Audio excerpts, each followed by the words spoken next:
మార్చుకొని మాట్లాడితే మంచిది.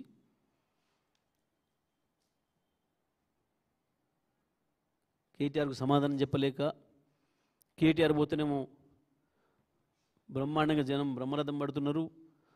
ఎటు చూసినా యువకుల కేరింతలు కనబడుతున్నాయి. నువ్వు పోతే స్పందన లేదన్న ఏడుపు కనబడుతుంది. నిజమే, ఉండదు. నువ్వు పరిపాలనలో ఉన్నావు కాబట్టి సహజంగానే ఉండదు నీకు. పైగా ఆయనతో చేసిన పని ఏం లేదు కాబట్టి, నీ వల్ల ఉపయోగం పొందిన వాళ్ళు ఎవరు లేరు కాబట్టి అక్కడ రావడం లేదు నువ్వు పోతే.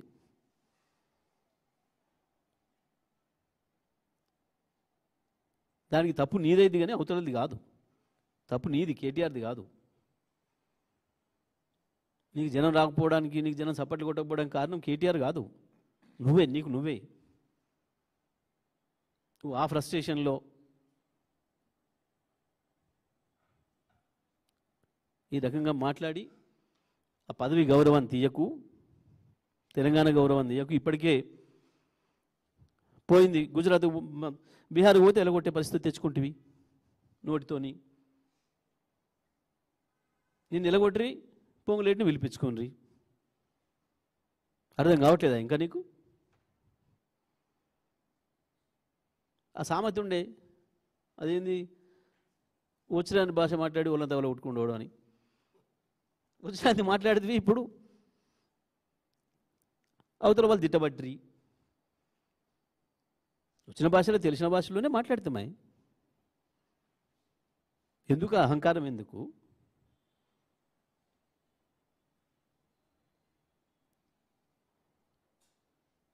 నీ అజ్ఞానానికి అధికారం తోడయ్యేవరికి అహంకారం పెరిగిపోయింది. దాంట్లో నుంచి వస్తున్నాయి ఇవన్నీ.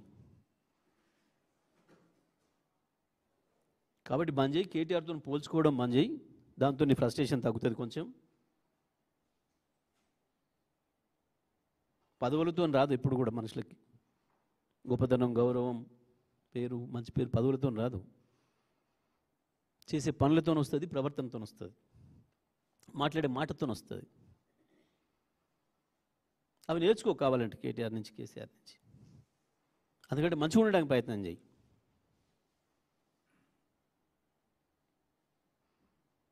ఇప్పటికైనా ముఖ్యమంత్రి భాష మార్చుకుంటే మంచిగా ఉంటుందని చెప్పి మేము బీఆర్ఎస్ పార్టీ నుంచి వెళ్ళి మేము హెచ్చరిస్తూ ఉన్నాం.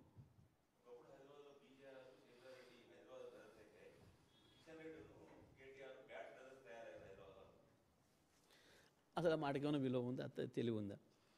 అంతేగింటే మీ ఇద్దరిని అంటారు ఎవరైనా.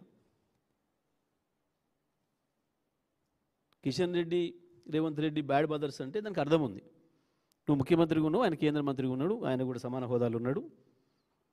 మీరిద్దరు బాధ్యులు. హైదరాబాద్ అభివృద్ధికైనా తెలంగాణ అభివృద్ధికైనా మీరిద్దరు బాధ్యులు. మీరిద్దరు బ్రదర్స్ అవుతారు కదప్ప. ఇద్దరికి ప్రతిపక్షంగా ఉన్న కేటీఆర్ ఎట్లా అవుతాడు మీ బ్రదరు? పైగా మోడీ శిష్యులు మీరిద్దరు. ఆయన ప్రత్యక్షంగా, నువ్వు పరోక్షంగా. బడే బాయ్ అని చెప్పినావు నువ్వు. అంటే ఆయనకు కిషన్ రెడ్డి అంతలేనట్టుండు. నాకు మోడీతో పెట్టాలి కానీ బ్రదర్ అనేది కిషన్ రెడ్డితో పెట్టడం నాకు సమాన హోదా కాదని అనుకుంటున్నట్టున్నాడు పాపం.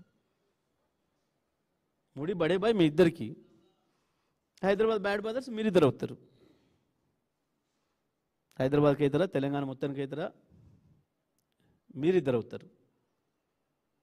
లేదంటే మీ దాంట్లోకి ఇంకో చోట ఉన్నాడు బండి సంజయ్, ఆయన అవుతాడు మీ దాంట్లకు. ఎందుకంటే ఈయన కొంత ఆయన కొంత ఒక్క తీరుగు ఉంటాయి. ఆయన చెప్తాడు, ఈయన కేసు పెడతాడు. ఈయన చెప్పగానే ఆయన పెడతాడు. ఈయన ఏం మాట్లాడితే ఆయన అదే మాట్లాడతాడు. బండి సంజయ్ ముఖ్యమంత్రికి తబలా కొడుతుంటాడు. మీదేముంది? కేటీఆర్ ఎట్లా చూసినా గాడు, ఎట్లా సంబంధం లేదు వీళ్ళిద్దరికి.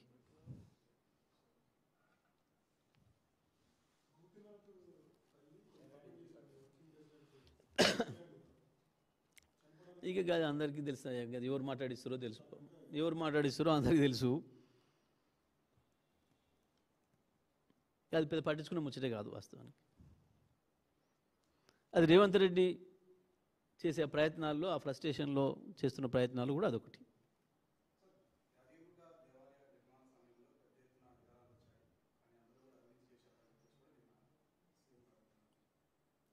చేయొచ్చు కదా, అన్నిటి కమిషన్లు వేస్తూనే ఉండు కదా వరుసగా. 2 ఏళ్ళ నుంచి ఏం చేస్తుండు మరి? రాత్రి తెలిసిందా? కళ్ళు కొద్ది చెప్పారు ఎవరన్నా? చిల్లర మాటలు అంటే నాకు ఇవే చిల్లర మాటలు, చిల్లర వేషాలు. కమాండ్ కంట్రోల్లో ఇది జరుగుతుంది. 2 ఏళ్ళ నుంచి అందులో కూర్చుంటున్నావు. నేను దొరికిందా కుర్చీ కింద ఏమన్నా? ప్రజలు నవ్వుకుంటున్నారు ఈ మాటలు చూసి. మాకు కూడా బాధ కలుగుతుంది. తెలంగాణ ముఖ్యమంత్రికి ఇంత దరిద్రంగా మాట్లాడితే ఎట్లా? మనకు అందరి గౌరవం పోతుంది కదా, మన అందరికి ముఖ్యమంత్రి కదా అని. రాజకీయంగా ఏమన్నా కానీ రాష్ట్రం పరువు పోతుంది కదా. ఇంత గొప్పగా తలెత్తుకొని నిలబడ్డ తెలంగాణ 10 ఏళ్లలో భారతదేశానికి అనేక రంగాల్లో ఆదర్శంగా ఇవాళ గిన్నెల ఆదర్శమయ్యే పరిస్థితి. ఒక రాష్ట్రానికి పోతే ఇంకో రాష్ట్ర ముఖ్యమంత్రి నిలగొట్టే పరిస్థితి. ఎంత అవమానం అది వాస్తవానికి.